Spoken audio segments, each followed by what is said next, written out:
Welcome to Laser Safety Training, Laser Alignment. This training module provides guidance on how to align lasers prior to their use. The video will introduce you to some of the equipment used in laser alignment, as well as making you aware of some potential health and safety issues.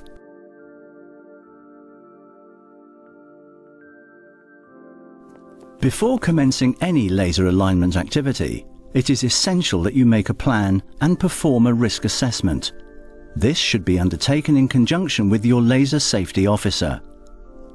In this sequence, we are assuming you're starting from scratch, but often you will be realigning an existing system.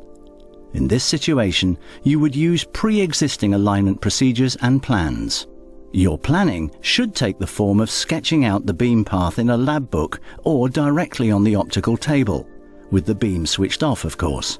The act of drawing the beam path out like this should help you to identify the components needed to achieve your desired setup, and it should bring your attention to any health and safety issues to be included in your risk assessment. For example, it is advisable to ensure the laser source is pointing away from any doors and towards the room corners.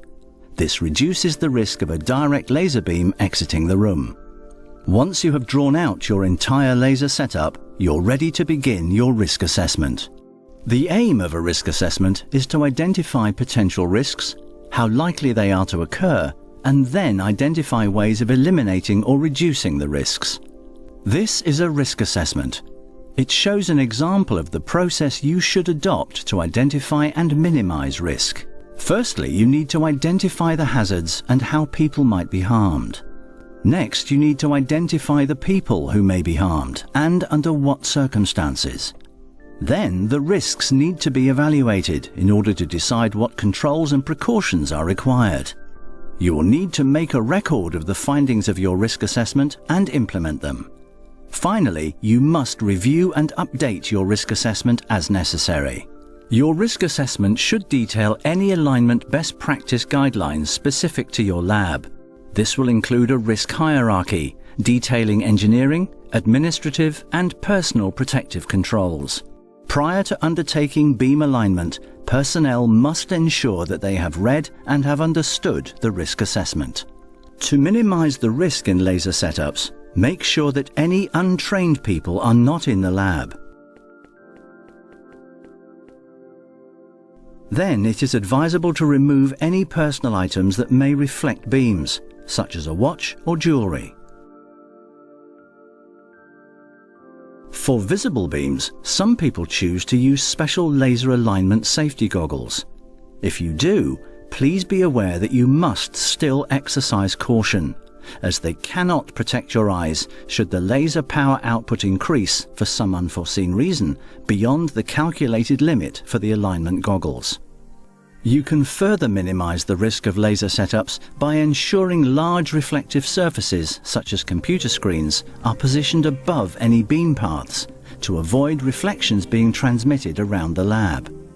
One of the best ways to de-risk your laser setup during alignment is to use Class 1 or 2 lasers.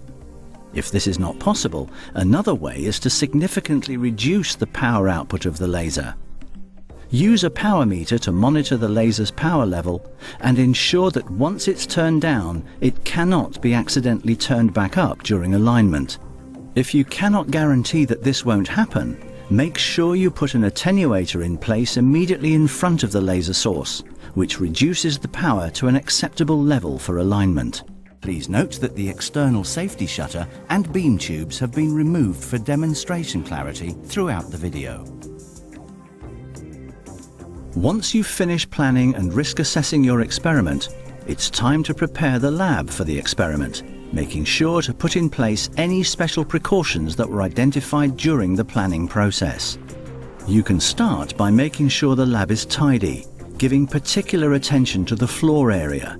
You must ensure there are no trip hazards, as once the lab lights are dimmed for alignment of visible beams, they pose a much greater risk as you won't be able to see them so clearly. Also, keep in mind that wearing protective eyewear will reduce apparent light levels further and increase chances of a fall. Next, it is always advisable to put a notice on the outside of your lab's door to warn people that you are performing a laser alignment.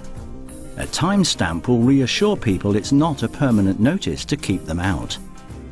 Once you've carried out any additional activities or precautions as identified by your own planning and risk assessment, you're ready to dim the lab lights and begin aligning your laser.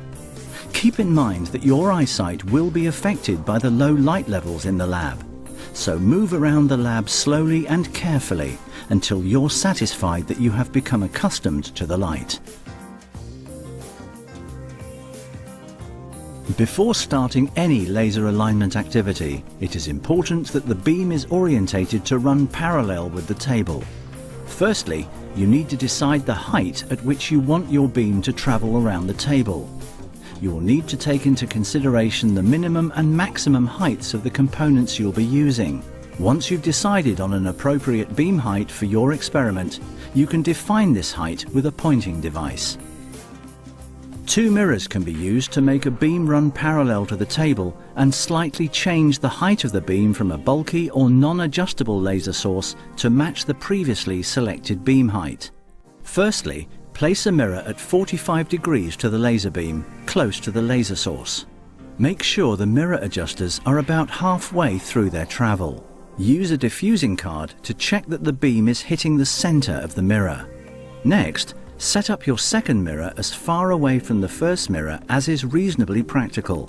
Use an optical pointer to ensure the center of the mirror and therefore the resulting beam will be at the required height. Then adjust your second mirror so that it is positioned at 45 degrees to the beam, making sure that the incident beam hits the center of the mirror. Using 2 mirrors together like this can correct any discrepancy of the laser's original height, angle or position, converting it to a beam parallel to the table traveling in the correct direction. It can be quite difficult to judge whether a beam is exactly parallel to the table using just your eyes, so you might want to use 2 irises to ensure the beam is parallel. The further apart the 2 irises are, the more likely you are to achieve an accurate parallel beam. The height of the irises are set using the optical pointing device set at the beam height previously selected. Position the first iris as near as possible to the second mirror, so you've got the beam passing through the smallest possible aperture at the center of the iris. Movement on the second mirror has minimal effect on the beam through the first iris. The first mirror is the centering mirror of the first iris. The second mirror is the pointing mirror through the second iris. Next, open up the aperture on the second iris so that the beam is passing through it. The beam position is then adjusted to pass through the smallest aperture in the center of the second iris. Once the beam is passing through the center of the second iris, you can be confident that the beam is parallel to the table, provided the 2 irises are sufficiently spaced apart. The further apart the irises are, and the smaller the aperture the laser is passing through, the more likely it is that you have a parallel beam. Components can be any standalone part of an optical table setup that can manage the path of the laser. Here we will discuss the use of mirrors, lenses, periscopes, and beam splitters in laser alignment. A key consideration for any alignment process is to ensure that all optical components are securely fixed to the table whilst the laser is in use. Mirrors. These are used to change the direction of the beam path. It is important that the laser beam is aligned with the center of the mirror. Before you turn the laser on, make sure that the screw adjusters on the mirrors are more or less halfway along their travel, so that you have the maximum amount of adjustment available once the laser is turned on. You must ensure that the laser does not wander off the center of the mirror, as this could cause potentially hazardous stray beams. Use cards to check for any stray beams. The next components to consider are lenses. These are used to focus the beam as it travels around the optical table. There are 2 types of lenses, convergent and divergent. First, make sure you turn off the beam, then remove the lens from its holder and then turn the beam back on and align it through the small hole at the center of the lens holder. Then turn off the beam, open the holder, and fit the lens.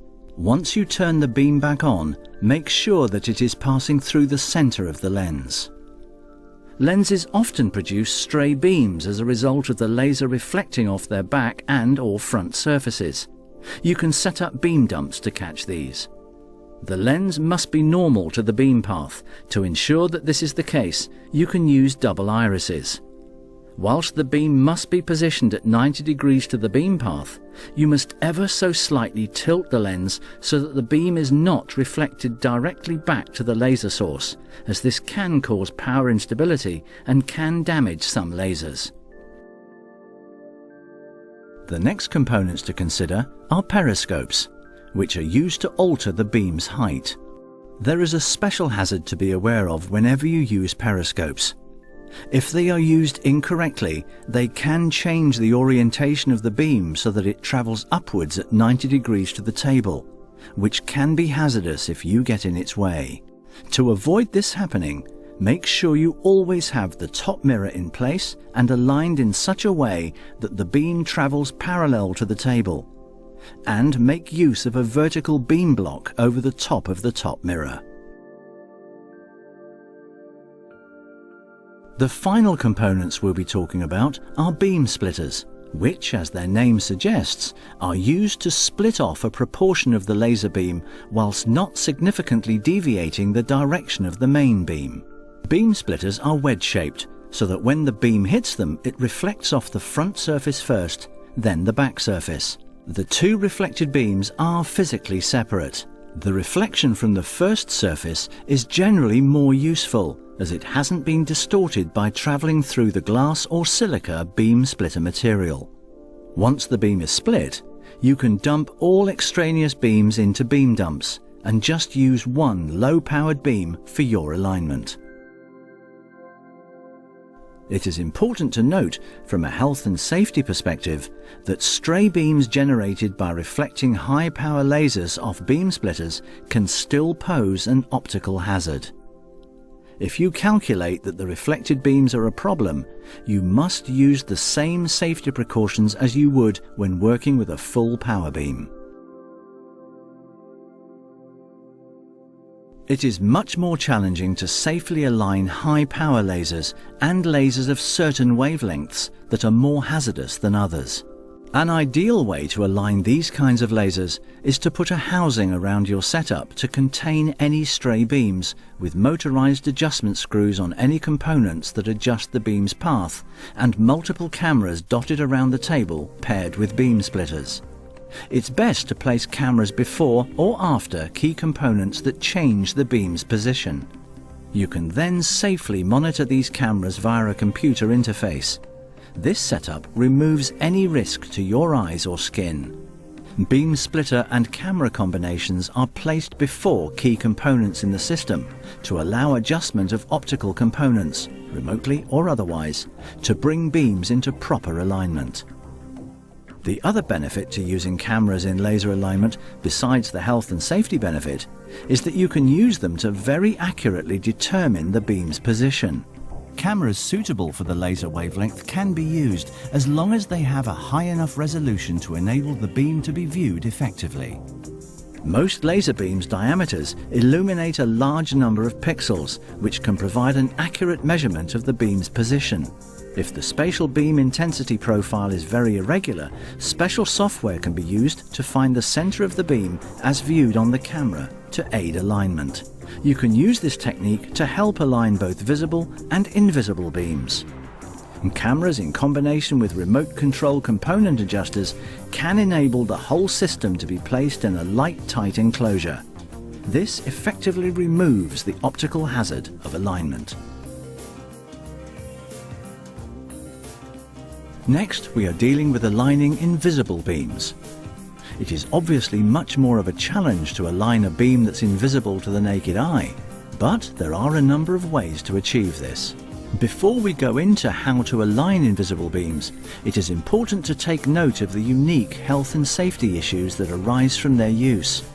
They can pose an optical and skin hazard if you get in their way, and because you can't see them, you can easily be exposed to them for longer periods of time than visible beams, and therefore they can potentially do greater damage.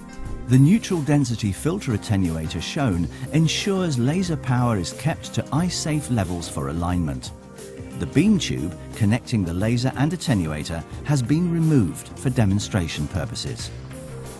With this in mind, let's now look at what methods we can use to safely align invisible beams, using equipment such as fluorescent cards, cameras, collinear beams and burn paper. You can use whichever piece of equipment works for you, and then perform alignment activities in much the same way you would if you were working with a visible beam. Firstly, you can use a viewer to reveal an invisible beam's path. There are various camera types available with differing wavelength ranges for viewing most wavelengths of laser. Viewers can sometimes be difficult to use with certain eyewear, so they may not be suitable for everyone. Another way of revealing the position of an invisible beam is to hold a fluorescent card in its path. The beam will appear as a bright spot on the card. You will need to move the card around once you have located the beam, otherwise the fluorescent effect fades. Care must be taken with cards, as some are reflective and can pose a problem with high-power beams. Choosing a matte-surfaced card is a good option. You can also use multiple cameras to align invisible beams, though this can be an expensive option. You can get various small camera units to place in your laser setup. You can monitor the position of the invisible beam by using cameras that operate on the same wavelength range as the laser you're working with. Burn paper, or thermally sensitive paper, is generally used with far infrared wavelength lasers, as these kinds of lasers are beyond the range of standard infrared viewers or fluorescent cards. Burn paper usually uses thermally sensitive printing paper, which goes dark when it is heated by the laser. Smoke isn't usually produced, but if the laser power is too high, then it can often trigger charring or ignition, which could set off smoke alarms. So use with caution. Thermally sensitive plastic sheets are also available. These employ liquid crystal technology, which temporarily change color in response to heating when placed in the laser's path. The properties of the sheet can be changed to alter the threshold temperature of color change to detect lower or higher laser powers. This module has provided you with a basic overview of laser alignment. We have emphasized the importance of planning and risk assessing prior to performing an alignment, of prepping the lab prior to starting your alignment,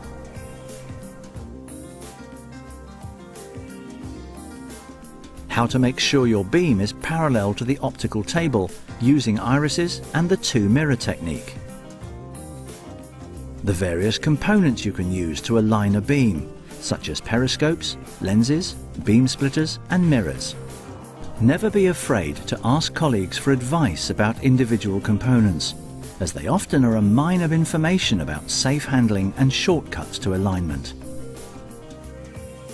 We've also covered the use of cameras in alignment to minimize the optical and skin hazard. And finally, we've given you some techniques to help you locate and align invisible beams. This concludes the module. For more information about laser safety, please contact your laser safety officer.